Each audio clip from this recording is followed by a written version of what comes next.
सबसे पहले आपको अपडेट करें, जस्टिस याह्या आफरीदी को चीफ जस्टिस ऑफ पाकिस्तान नामजद कर दिया गया है। वफाकी वजीर कानून आजम नज़ीर तारन ने बताया कि कमेटी ने 2/3 अक्सरियत से जस्टिस याह्या आफरीदी को चीफ जस्टिस ऑफ पाकिस्तान नामजद किया है। कमेटी ने जस्टिस याह्या आफरीदी का नाम वजीर आजम को भेज दिया है। कमेटी ने बहस मुबाहिसे के बाद, डिलिब्रेशंस के बाद 2/3 अक्सरियत से जस्टिस याह्या आफरीदी साहब का नाम चीफ जस्टिस पाकिस्तान के लिए वज़ीर आज़म साहब और सदर मुमलिकत को अरसाल किया। जस्टिस याह्या आफरीदी को चीफ जस्टिस ऑफ पाकिस्तान नामजद कर दिया गया है। इसी बारे में मजीद तफसीलात जानने के लिए रब्ता किया है वकार सत्ती से। जी वकार सत्ती, बताइए, नामजद कर दिया गया है, वजीर आजम की जानिब से सिग्नेचर भी कर दिया गया है, आगे भेज दी गई है, क्या डिटेल्स हैं मजीद? देखिए, ये तमाम जो प्रोसेस है वजारत पार्लिमानी अमूर और वजारत कानून और इंसाफ के बाद वज़ीर आज़म ऑफिस में पहुंचा है। वहां से रिकमेंडेशन के बाद अवान सदर में जाएगा। उन सदर ममलिकत के दस्तखत के बाद बाकायदा चीफ जस्टिस याह्या आफरीदी पाकिस्तान के नए चीफ जस्टिस जो है वो तैनात हो जाएंगे। बहुत शुक्रिया वकार सत्ती, आप अपडेट कर रहे थे। चीफ जस्टिस याह्या आफरीदी को नामजद कर दिया गया है। वफाकी वजीर कानून आजम नज़ीर तारन ने बताया था कि 2/3 अक्सरियत से जस्टिस याह्या आफरीदी को चीफ जस्टिस ऑफ पाकिस्तान नामजद किया गया है। कमेटी ने जस्टिस याह्या आफरीदी का नाम वजीर आजम को भेज दिया है और वजीर आजम से ऐवान सदर भी समरी भेजी जा चुकी है।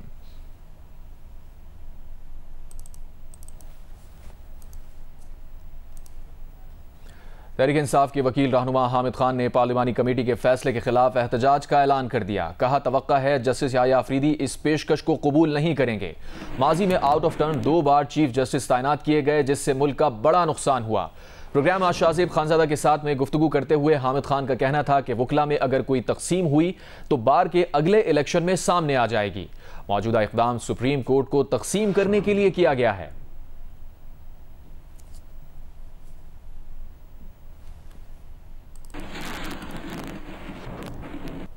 सुप्रीम कोर्ट बार एसोसिएशन के सदर शहजाद शौकत ने कहा है, जस्टिस याह्या आफरीदी बेहतरीन जजेस में से एक हैं।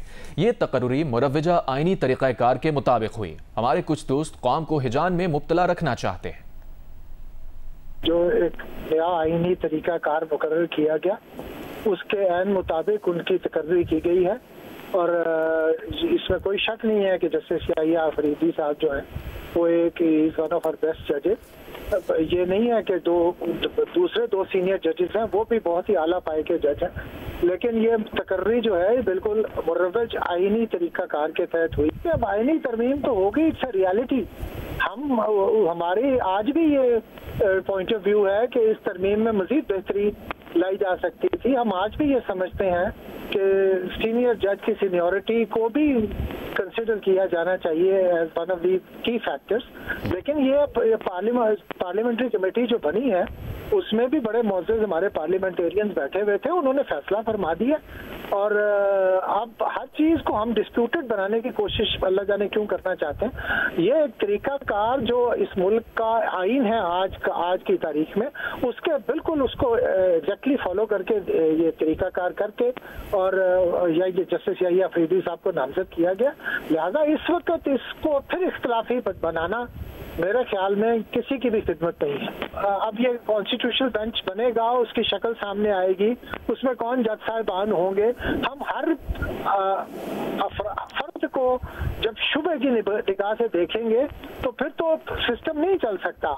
हमें थोड़ा सा इंतजार करना चाहिए कि जब चीजें किस तरह अनफोल्ड होंगी और उसके मुताबिक फिर आगे हमें उस पर कमेंट करना चाहिए। लेकिन कुछ दोस्त हमारे अभी भी कौम को हिजान में मुब्तला रखना चाहते हैं। मैं क्या कह सकता हूँ इस पर। Sindh high court bar association Karachi ने जस्टिस याह्या आफरीदी को पाकिस्तान के अगले चीफ जस्टिस नामजद होने पर मुबारकबाद दी और कहा कि उनकी तकर्री अदलिया और मुल्क भर के लिए बेहद सूदमंद साबित होगी। अपनी प्रेस रिलीज में Sindh high court bar association Karachi ने मजीद कहा कि जस्टिस याह्या आफरीदी न सिर्फ मिसाली इंसान हैं बल्कि मुमताज़ कानूनदान भी हैं, जो अपनी बसीरत और कानूनी फहमो फिरास्त के लिए जाने जाते हैं। कानून पर अबूर और इंसाफ के लिए संजीदगी उन्हें इस अहम मनसब के लिए बेहतरीन उम्मीदवार बनाती है।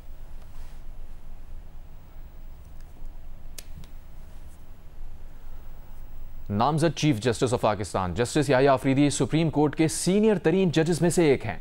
अरफा फिरोज ज़की रिपोर्ट करेंगे। सुप्रीम कोर्ट के जज जस्टिस याह्या अफरीदी 23 जनवरी 1965 को पैदा हुए। इब्तदाई तालीम HSN कॉलेज लाहौर से हासिल की। गवर्नमेंट कॉलेज लाहौर से ग्रेजुएशन, जबकि पंजाब यूनिवर्सिटी लाहौर से MA मुआशियात की डिग्री हासिल की। कॉमनवेल्थ स्कॉलरशिप पर जस्टिस कॉलेज कैम्ब्रिज यूनिवर्सिटी से LLM की डिग्री भी हासिल की। जस्टिस याह्या अफरीदी ने 1990 में हाई कोर्ट के वकील की हैसियत से प्रैक्टिस शुरू की और 2004 में सुप्रीम कोर्ट के वकील के तौर पर वकालत का आगाज किया। जस्टिस याह्या अफरीदी ने खैबर पख्तूनख्वा के लिए बतौर असिस्टेंट एडवोकेट जनरल की खिदमत भी सर अंजाम दी। 2010 में पेशावर हाई कोर्ट के एडिशनल जज मुकर्रर हुए। उन्हें 15 मार्च 2012 को मुस्तकिल जज मुकर्रर कर दिया गया। 30 दिसंबर 2016 को जस्टिस याह्या अफरीदी ने पेशावर हाई कोर्ट के चीफ जस्टिस के ओहदे का हल्फ उठाया। 28 जून 2018 को सुप्रीम कोर्ट ऑफ पाकिस्तान के जज मुकर्रर हुए। जस्टिस याह्या अफरीदी ने आला अदलिया में मुख्तलिफ मुकदमात की समाअत की। सुन्नी इत्तेहाद काउंसिल की मखसूस नशिस्तों से मुतालिक केस में लार्जर बेंच का हिस्सा रहे। केस से मुतालिक फैसले में अपना इख्तिलाफी नोट भी तहरीर किया। जिससे याह्या अफरीदी साबिक वज़ीर-ए-आज़म जुल्फ़िकार अली भुट्टो की फांसी के खिलाफ सदाती रेफरेंस पर सुप्रीम कोर्ट के 9 रुकनी लार्जर बेंच का हिस्सा भी रहे। जिससे याह्या अफरीदी ने supreme court practice and procedure ordinance 2024 की 3 रुकनी जजेस कमेटी में शामिल होने से माज़रत कर ली थी।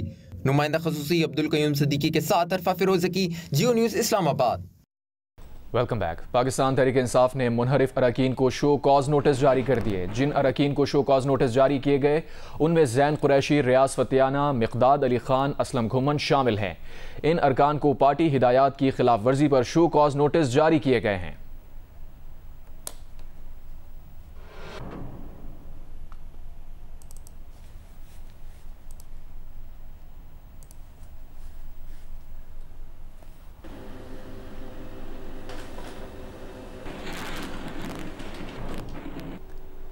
उमरकोट में पुलिस के हाथों डॉक्टर शाहनवाज के मावराए अदालत कत्ल से मुताल्लिक एक सवाल पर नायब तर्जुमान अमरीकी महकमा खारजा वेदांत पटेल ने कहा है कि पाकिस्तान समेत दुनिया में हर जगह तौहीन मजहब के कवानीन की यकसा मुखालफत करते हैं। ऐसे कवानीन इजहार राय की आज़ादी, मजहब या अकीदे की आज़ादी समेत इंसानी हुकूक, बुनियादी आज़ादियों के इस्तेमाल को ख़तरे में डालते हैं। डॉक्टर आफिया सिद्दीकी की रिहाई के लिए लिखे खत पर रद्द-ए-अमल देते हुए तर्जुमान का कहना था कि वो निजी सिफारती राबतों पर बात नहीं करेंगे। केस और डॉक्टर आफिया सिद्दीकी की कैद के हवाले से किसी भी इंक्वायरी पर बात करने के लिए महकमा इंसाफ से रुजू किया जा सकता है।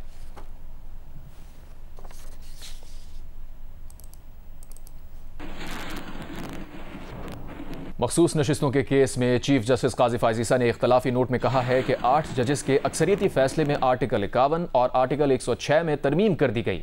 आइन में तरमीम 2/3 अक्सरियत से पार्लियामेंट कर सकती है। जजेस को आइन में तरमीम करने का कोई इख्तियार नहीं। जस्टिस जमाल मंदुखेल ने इख्तलाफी नोट में कहा, इलेक्शन कमीशन और रिटर्निंग अफसरान और PTI के 39 उम्मीदवारों को गलत आज़ाद डिक्लेयर किया गया। आरोज इलेक्शन कमीशन की गलती की सजा उन अरकान को नहीं दी जा सकती। बाकी 41 आज़ाद अरकान की हद तक रिकॉर्ड पर ऐसा कुछ नहीं जिससे साबित हो वो PTI के थे। अब्दुल कयूम सिद्दीकी मजीद तफसीलात बताएंगे। सुन्नी इत्तेहाद काउंसिल की मखसूस नशिस्तों के केस में चीफ जस्टिस पाकिस्तान काजी फायज़ ईसा ने 14 सफ़हात पर मुश्तमिल तफसीली इख्तलाफी नोट जारी कर दिया। इख्तलाफी नोट में चीफ जस्टिस ने कहा कि वजाहती दरखास्त चैम्बर में सुनने का हुक्म देकर अक्सरियती जजेस ने कामयाबी से कानून साजी की। फैसले के बाद दोबारा नजरसानी की दरखास्त ही आ सकती है जो वही बेंच सुन सकता है। आइन को अपने अल्फाज में ढालने से इज्तनाब करना चाहिए। आइन में तरमीम 2/3 अक्सरियत से पार्लियामेंट कर सकती है। जजेस को आइन में तरमीम करने का कोई इख्तियार नहीं। चीफ जस्टिस काजी फायज़ ईसा ने इख्तलाफी नोट में मजीद कहा कि जजेस कमेटी में तजवीज दी थी कि यह केस उन जजेस को नहीं सुनना चाहिए जो आईनी तरमीम से मुतासिर या इसका फायदा उठा सकते हैं। मेरी तजवीज थी कि मखसूस नशिस्तों का मुकदमा मुझे और मुस्तकबिल के मुमकिन चीफ जस्टिस को नहीं सुनना चाहिए। मेरी तजवीज से जस्टिस मंसूर और जस्टिस मुनीब ने इत्तफाक नहीं किया। जस्टिस मंसूर अली शाह ने जनरल बाजवा की तौसी के लिए 6 माह में कानून साजी का फैसला तहरीर किया था। चीफ जस्टिस काजी फायज़ ईसा ने इख्तलाफी नोट में मजीद कहा, मखसूस नशिस्तों के केस में अपीलों का हतमी फैसला हुआ ही नहीं। केस का चूंकि हतमी फैसला ही नहीं हुआ, इस पर अमल दरामद बाइंडिंग नहीं। फैसले पर अमल दरामद न होने पर तौहीन अदालत की कार्रवाई भी नहीं हो सकती। जस्टिस जमाल खान मंदुखेल ने 17 सफ़हात पर मुश्तमिल इख्तलाफी नोट में कहा कि आरोज और इलेक्शन कमीशन ने 39 PTI उम्मीदवारों को गलत आजाद करार दिया। बाकी 41 आजाद अरकान की हद तक रिकॉर्ड पर ऐसा कुछ नहीं कि वो PTI से थे। अब्दुल कयूम सिद्दीकी, जियो न्यूज़, इस्लामाबाद। तहरीक इंसाफ के चेयरमैन बैरिस्टर गौहर अली खान ने कहा है कि आईनी तरमीम गैर आईनी है, इसलिए उनके तहत बनी कमेटी में शिरकत नहीं करेंगे। मीडिया से गुफ्तगू में कहा कि उनकी जमात सियासी तन्हाई की तरफ नहीं जा रही। वो पार्लियामेंट में मौजूद हैं, पार्लिमानी कमेटियों में मौजूद हैं। हमने अपने पार्टी का फैसला किया और हम इस नतीजे पे पहुंचे हैं कि जिस तरीके से ये तरामीम पास की गई है वो अनकॉन्स्टिट्यूशनल है, लिहाजा उसके अनकॉन्स्टिट्यूशनल तरामीम के नतीजे में बनी हुई कमेटी के प्रोसीडिंग में हम पार्टिसिपेट नहीं करेंगे। तो मैंने उनसे शिरकत से माजूर कर नहीं, हम कमेटी में शामिल नहीं होंगे। पाकिस्तान तहरीक इंसाफ जो है अपने आप को सियासी तन्हाई में क्यों लेके जा रहे हैं? नहीं, देखो तन्हाई में नहीं जा रहे, हम तो पहले से पार्टिसिपेट करें, तभी तो हम ईवान में बैठे हैं, तभी तो हम ईवान की कमेटियां जो बनी है उसमें बने हैं जो, लेकिन ये तरामीम जो हुई है टू दिस एक्सटेंट हमने उसमें पार्टिसिपेट करने से इनकार किया।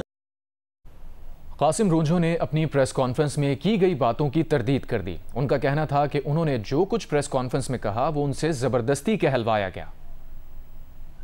जी, आज मुझे पार्टी के सरबराह ने और उनके कारकुनों ने, जो MP हैं, कुछ 2-3 MP और इन सब ने ले जाके सेनेट में एक प्रेस कॉन्फ्रेंस जबरदस्ती करवाई मुझसे, और वो टोटल फैब्रिकेटेड झूठ और उस पर मुबनी है।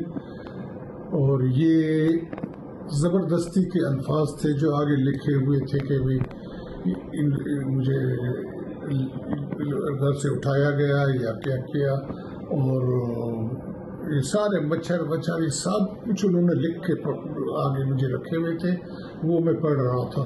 तो ये एक टोटल झूठ और फैब्रिकेटेड है। मैं घर पे ही मौजूद था 15 दिन से, घर पे कोई ऐसा बात है ही नहीं जो ये कहलवाई गई है मुझसे।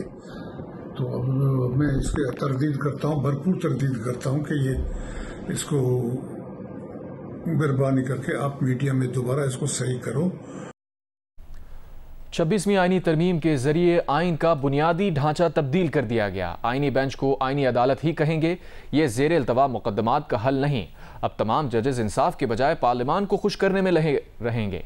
कराची प्रेस क्लब में सीनियर वकला की मीडिया से गुफ्तगू। मुनीर मलिक, आमिर नवाज वड़ाइच, काशिफ हनीफ और हैदर इमाम रिजवी समेत वकला तंजीमों के अहदेदारान ने 26वीं आईनी तरमीम के खिलाफ एहतजाज और हर फोरम पर चैलेंज करने का ऐलान कर दिया। 26वीं आईनी तरमीम के खिलाफ कराची प्रेस क्लब में सीनियर वकला ने प्रेस कॉन्फ्रेंस की, जिसमें साबिक सदर सुप्रीम कोर्ट बार मुनीर मलिक, सदर कराची बार आमिर नवाज वड़ाइच, वाइस चेयरमैन सिंध बार काशिफ हनीफ और हैदर इमाम रिजवी समेत दीगर वकला शरीक हुए। आमिर नवाज वड़ाइच ने आईनी तरमीम को अदलिया की आज़ादी के लिए नुकसानदेह करार देते हुए कहा कि इस पर अमल हुआ तो जजेस की तवज्जो इंसाफ की फरहमी पर नहीं बल्कि हुक्मरानों को खुश करने पर होगी। जो जुडिशल कमीशन है वो पार्लियामेंट डोमिनेटेड जुडिशियल कमीशन बनाया गया है, वो भी किसी भी सूरत पे एक्सेप्टेबल नहीं है, क्योंकि सिर्फ वही लोग उस जुडिशियल कमीशन के थ्रू जस्टिस बनेंगे या कॉन्स्टिट्यूशनल उसका पार्ट बनेंगे जिनको जो सिफारिशी होंगे किसी की खुशनुदी के लिए वो आकर सीट पे बैठेंगे।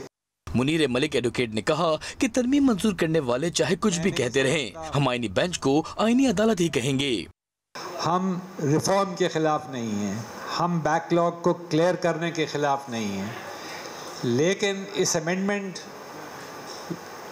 कंट्रोल डेमोक्रेसी तो है, अब कंट्रोल्ड जुडिशरी के सफ़र में ये एक बड़ा माइलस्टोन साबित होगा। वाइस चेयरमैन सिंध बार काशिफ हनीफ का कहना था कि 26वीं तरमीम ने आइन का बुनियादी ढांचा तब्दील कर दिया है, ऐसे किसी अमल की तायद नहीं करेंगे। हैदर इमाम रिजवी और दीगर वकला का कहना था कि मुल्क की तमाम बार एसोसिएशन इस तरमीम के खिलाफ सड़कों पर निकलेंगी और इसे हर फोरम पर चैलेंज किया जाएगा। कैमरामैन सरवर रजा के साथ अमीन अनवर, जियो न्यूज़, कराची। लाहौर बार एसोसिएशन ने जस्टिस याह्या अफरीदी की चीफ जस्टिस ऑफ पाकिस्तान नामजदगी को खुशाइन करार दे दिया। कहा, पार्लिमानी कमेटी ने आईनी इख्तियार इस्तेमाल करते हुए 2/3 अक्सरियत से जस्टिस याह्या अफरीदी को चीफ जस्टिस ऑफ पाकिस्तान नामजद किया। हम उम्मीद करते हैं कि नए आने वाले चीफ जस्टिस अपनी पेशा वराना सलाहियतों से मुल्क के लिए और निज़ाम अदल के लिए मौजूद साबित होंगे।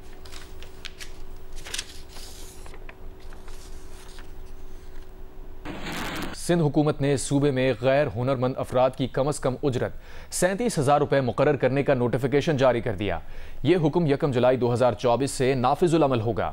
नोटिफिकेशन के मुताबिक हुनरमंद अफराद की कम अज़ कम उजरत 45,910 रुपये, जबकि इंतहाई हुनरमंद अफराद की कम अज़ कम उजरत 47,868 रुपये होगी। जियो स्पोर्ट्स में आपको बताएं, पाकिस्तान और इंग्लैंड के दरमियान सीरीज का फैसला कुन टेस्ट जुमेरात से शुरू होगा, जिसके लिए इंतजामिया और टीम्स की तैयारियां जारी हैं। पिंडी स्टेडियम की पिच भी स्पिनर्स के लिए मौजू करार दी जा रही है। इंग्लैंड ने फाइनल 11 में जैक लीच और शुएब बशीर के साथ लेग स्पिनर रेहान अहमद को भी शामिल किया है।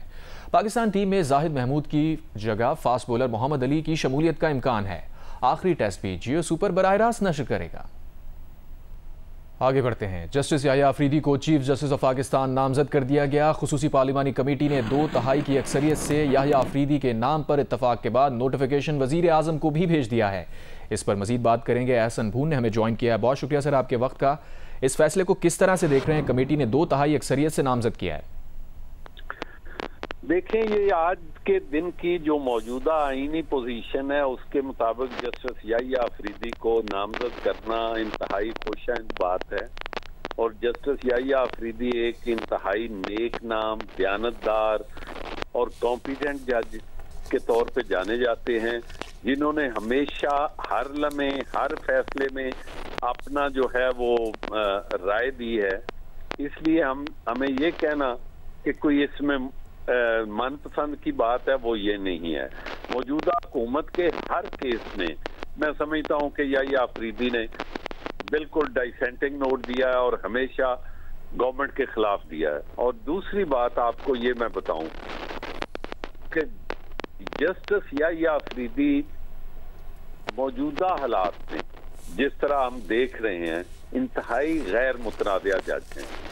और एक बात जो खास तौर पे जो बात करने वाली है वो ये है कि याह्या अफरीदी के हवाले से Pakistan bar council, supreme court bar association, Punjab bar council और KPK बार काउंसिल, उन सारों की स्टेटमेंट्स आ गई हैं। उन्होंने इसी तरह बल्कि Bahawalpur high court bar association, Multan high court bar association, उन सारों ने वेलकम भी किया है। अगली बात मैं आपको ये बताऊं कि बड़ी अनफॉर्चुनेट बात है कि कुछ हमारे दोस्त जो हैं वो PTI के दोस्त जो हैं वो वकील भी हैं और पार्टी के सीनियर वाइस चेयरमैन भी हैं, अहमद खान साहब, और सेनेटर भी हैं। वो अपनी पार्टी का एजेंडा लेके आगे आगे चलने की बात करते हैं और इसी तरह के और लोग भी हैं। मैं समझता हूं कि इन लोगों ने उस वक्त जब अल जहाद केस था, आईनी पोजीशन ये थी, आइन को पामाल किया। आपको मैं वाज़े तौर पे कहता हूं, इस्लामाबाद हाई कोर्ट में सीनियर मोस्ट जज जो थे रियाज साहब थे, इन्होंने इफ्तिखार चौधरी साहब के साथ मिल के अनवर कासी साहब को अपॉइंट करवाया।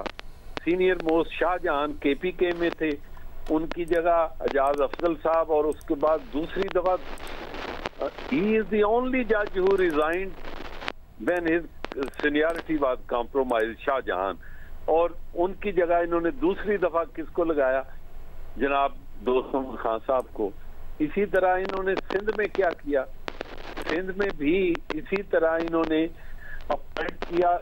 सीनियर मोस्ट थे अपना बशीर आलम साहब, उनको वहां अपनी मर्जी के मुताबिक रिटेन किया और ऊपर लेके आए चीफ जस्टिस जमाली साहब और गुलजार साहब को। बात यह है, इसी तरह जस्टिस मुनीब साहब जो हैं, वो चौथे नंबर पर थे सिंध में। Justice Yahya Afridi chief justice of Pakistan नामजद कर दिए गए हैं। इस खबर से मुताल्लिक हमें अपना तजिया बता रहे थे साबिक सदर supreme court bar association Ahsan Bhoon. बहुत शुक्रिया आपका।